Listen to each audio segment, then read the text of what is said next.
Hello दोस्तों, स्वागत है आपका आपके अपने चैनल दी एग्जाम हेल्पर में।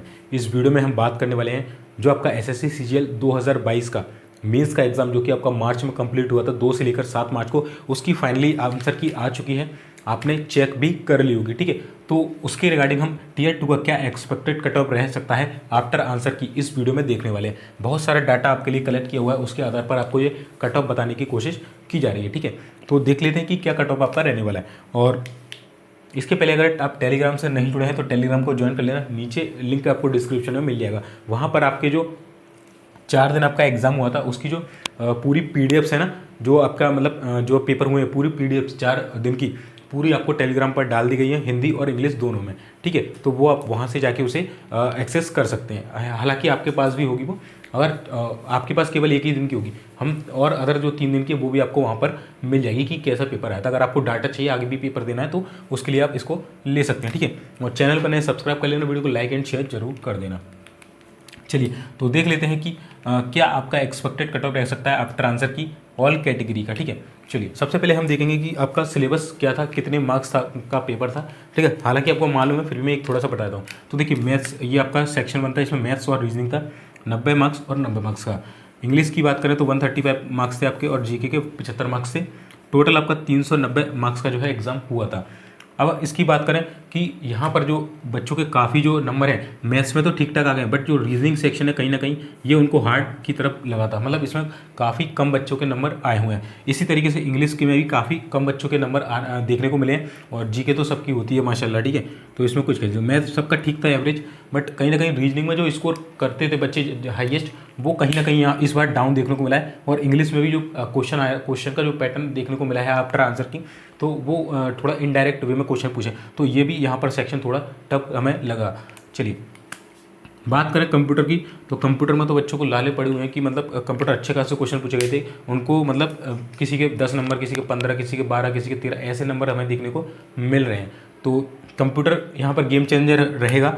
हालांकि ये केवल क्वालिफाइंग है, फिर भी ये गेम चेंजर साबित होने वाला है, क्योंकि इसको बिना क्वालिफाई के तो आप पेपर ही नहीं निकाल सकते। मान के चलिए यहाँ आपने स्कोर कर दिया 300 और कंप्यूटर में पास ही नहीं करे तो वैसे ही फेल हो जाएंगे। या फिर चलो कंप्यूटर ही पास करेगा, टाइपिंग में आप क्वालिफाई नहीं करे, टाइपिंग भी आपका गेम चेंजर है, टाइपिंग ही आप नहीं निकाल पाए, जो भी आप 27 वर्ड पर मिनट के आसपास मांगी थी, तो उसमें भी आप फेल कर जाएंगे। तो ये दोनों भी गेम चेंजर रहेंगे। हम इसके आधार पर आपको एक एक्सपेक्टेड कट ऑफ बताने की कोशिश करते हैं, ठीक है। तो ये आपका रैंक आईक्यू जो एक वेबसाइट है, आपको ही मालूंगा, उसका डाटा है कि एवरेज मार्क्स आफ्टर आंसर की, जो स्टूडेंट ने डाटा फिल किया उसके बाद आफ्टर आंसर की क्या स्टूडेंट के एवरेज अटैम्प्ट रहे थे, क्या एवरेज मार्क्स आ रहे हैं आफ्टर आंसर की को चेक करने के बाद, तो ये रैंक आईक्यू का डाटा, ठीक है। ऑल कैटेगरी इसमें मिक्स है, सारी कैटेगरी इसमें मिक्स है। तो देखिए 2 मार्च की अगर बात करें तो 247 एवरेज अटैम्प्ट रहे थे बच्चों के। भाई 3 मार्च की बात करें तो 237, तो देखिए इससे लगभग 10 नंबर कम, यानी कि ये शिफ्ट जो थी थोड़ी सी हार्ड साइड थी, ठीक है, थोड़ी सी हार्ड साइड थी। इसी तरीके से जो 6 मार्च की जो शिफ्ट थी वो भी आपकी हार्ड थी, 242 ही यहाँ पर अटैम्प्ट हुए हैं। तो ये दोनों शिफ्ट थोड़ी हार्ड थी, यानी कि 3 सबसे ज़्यादा हार्ड थी, उससे कम 6 हार्ड थी। और 7 मार्च को भी 247 के आसपास आया, तो 7 मार्च की उससे थोड़ी, और 2 मार्च की सबसे ईजी थी, ये सबसे ईजी थी और ये सबसे हार्ड शिफ्ट आप मानेंगे इसके अकॉर्डिंग, ठीक है। जो आपके आंसर की आई है और जो बच्चों के एवरेज मार्क्स बन रहे हैं, ये आपका रहेगा। तो इसमें नॉर्मलाइजेशन भी होगा, तो नॉर्मलाइजेशन में जो सबसे ज़्यादा बेनिफिट होगा वो 3 मार्च को, उससे कम 6 मार्च को, उससे कम 7 मार्च को, उससे कम 2 मार्च को। लगभग यहाँ पर 10 से लेकर 20 नंबर तक आपको देखने को मिल सकते हैं बढ़े हुए, ठीक है। चलिए तो अब क्या एक्सपेक्टेड कट ऑफ रह सकती है वो देख लेते हैं। तो देखिए दोस्तों, एक्सपेक्टेड कट ऑफ यूआर की यदि बात करें तो कि सबका 247 तो एक एवरेज चल रहा है, यहाँ पर 237 भी है, तो ये हालांकि नॉर्मलाइजेशन का बढ़ जाएगा। तो 247 है, तो आप मान के सकते हैं कि, और इसमें सारी कैटेगरी इंक्लूड है, तो आप मान के सकते हैं यूआर का जो आपको कट ऑफ देखने को मिलेगा एवरेज, वो आपको रहेगा 245 से लेकर 260 के बीच में।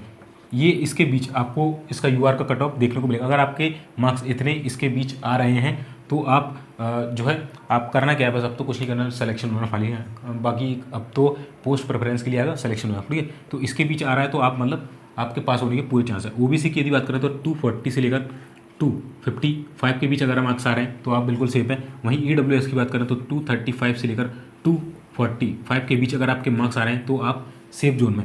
वहीं एससी कैटेगरी की बात करें तो 230 से लेकर 245 के बीच अगर मार्क्स आ रहे हैं तो आप सेफ हैं। वहीं एसटी की बात करें तो 215 से लेकर 230 के बीच अगर आपके मार्क्स आ रहे हैं तो आप एक सेफ जोन में, मतलब इतने में आपका सिलेक्शन जहाँ तक है हो जाएगा।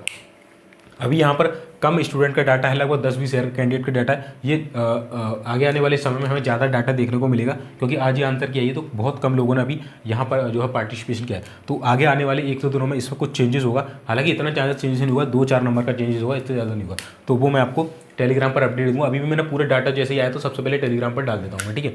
आपको यहाँ पर दिख रहा होगा, देखिए ये इस तरीके से पूरा है, और ये सारी चीज़ें टेलीग्राम पर देखिए आप देख सकते हैं, पूरी पीडीएफ वगैरह यहाँ पर आपको मिलेंगी। तो ये कुछ आपका average attempt average safe score रह सकता है, मतलब आपके रिजल्ट के लिए, रिजल्ट पास होने के लिए।